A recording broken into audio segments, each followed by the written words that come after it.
seconds. The riders are ready. They're revving up their machines, and they're off. Jeremy McGrath, hole shot. Jimmy Button down the first corner. He's going to have to come from last now. Swink of Honda of Troy's in second place as they round the second turn. Ezra Lusk in a great position. Doug Henry in fourth. Emig is in fifth behind Henry. And then a pack of riders including Stevenson, Lawrence, Morocco, and Ward. So in that rhythm section, Lusk inherits second place. Emig's right in there, but he's got to get around those two guys if he wants a shot at Jeremy.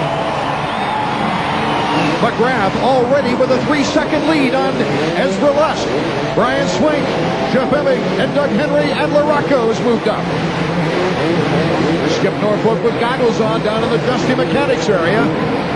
These guys are prepared. They're ready for anything. Here comes Swink making a move on Ezra Lusk in second place. Number 23, Brian Swink.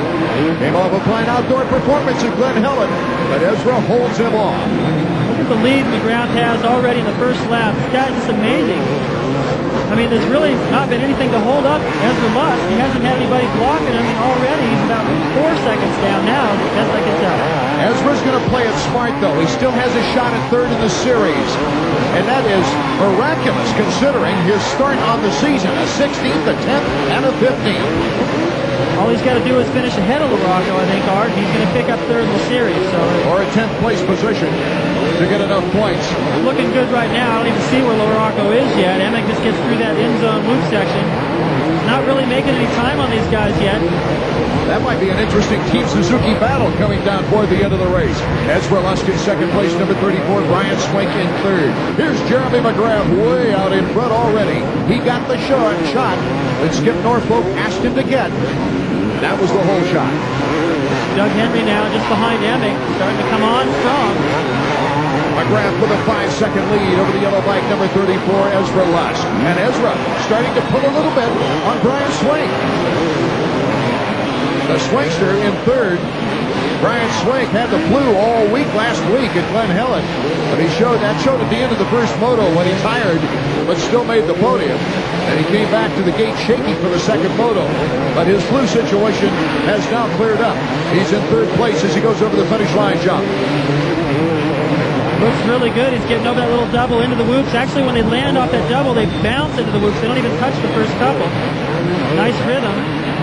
It'd be a good finish for Brian if he can stay here. It looks like he can. Look at what he's jumping there. He's doing something a little different than everybody else. I only saw Jeremy do that in practice. He's making up a lot of time on Lusk. If he's close enough to the next lap, he'll pass him there. He's got a 5-second lead on Emig. As we look at the battle behind Emig, Henry and Larry Ward. You see Henry when he does that triple jump, his feet come completely up off the pegs. A lot of guys do that. They come completely loose from the motorcycle. To the amateurs, they're like, whoa, what happened there? But these guys ride so relaxed, they can afford to get away with stuff like that. Well, Henry truly improved. He got back on the Supercross circuit in the Atlanta race. That was the first race he was able to participate in coming off the injured list. Here comes Larry Ward on the outside. Ward just not quite the momentum to get through there to get the break at the corner. Well, at the moment, it looks like Larry's a little quicker. Look, there's that jump.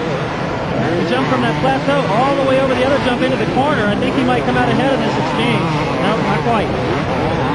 Oh, that's interesting strategy, taking the inside or the outside. Do you have enough momentum to get by the inside rider?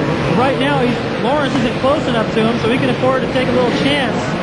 I hope it pays off. If Henry was to make a little mistake, he would make the pass. McGrath is your leader. 6 seconds on Ezra Lusk.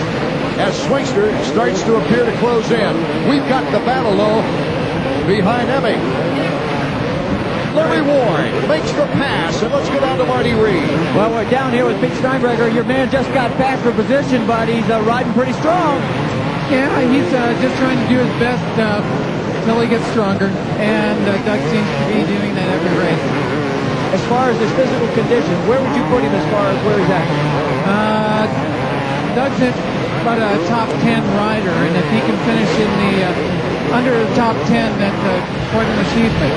Hey, I'll tell you what, guys, take a look at these goggles. You like the attire? It's the only thing that keeps the dust from blinding you. It's really getting wicked down here. We're feeling a little bit up here, too. Doug Henry, number 15. has felt that he reached a plateau. He had higher expectations, and down. That certainly wasn't in the book, and it's right in front of the mechanics area, his own mechanic, helping him there.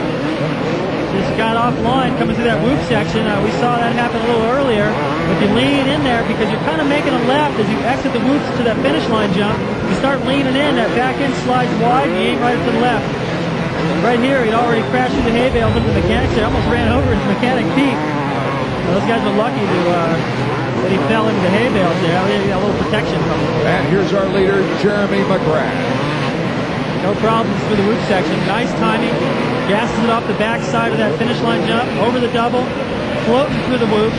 The guy's perfect. I can follow him around for an hour and try to find a mistake, and he just won't. Emig was able to beat him in St. Louis, but if he comes back here, that's he'll prove to what Skip was saying that was just a fluke. I don't know if Emig likes that. I got to hand it to Emig. He rode strong, but and I got to hand it to LaRocco too. It was almost a team effort. Larry Ward, you see, number 6. Here's our leader, Jeremy McGrath, as Ward was in the far point of the picture as McGrath just breezes along. McGrath is we're on a different side of the stadium as Larry Ward right now. Just a huge lead. Look back behind him. You can't see anybody. He's not losing a lot of time, but a second a lap adds up quick when you're 7-8 laps into the race.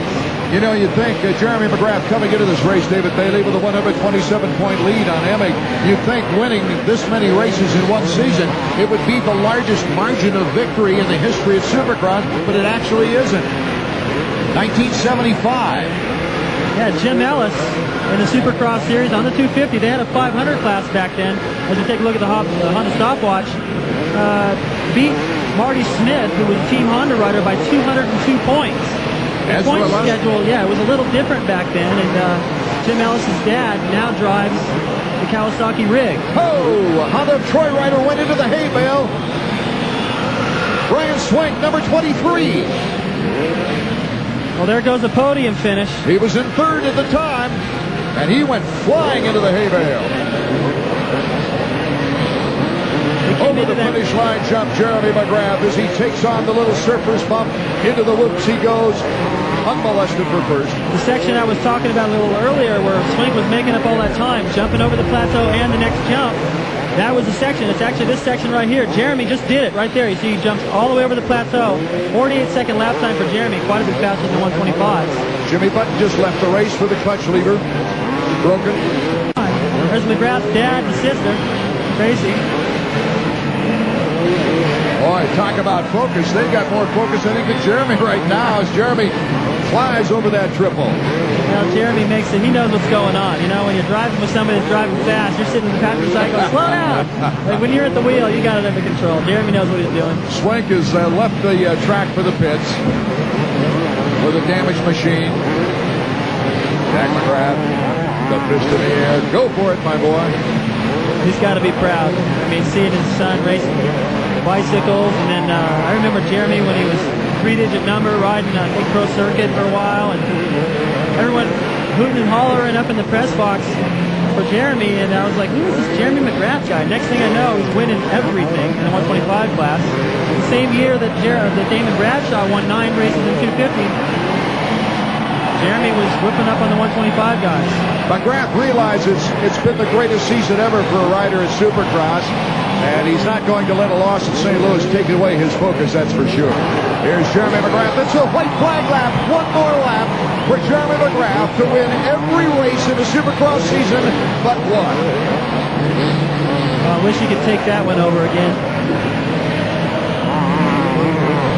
Emig with didn't get the start, but I don't think that he's riding quite the same in this main event as he did in St. Louis. I think he realized after about 3 or 4 laps into this race there was no way in the world he was going to catch Jeremy.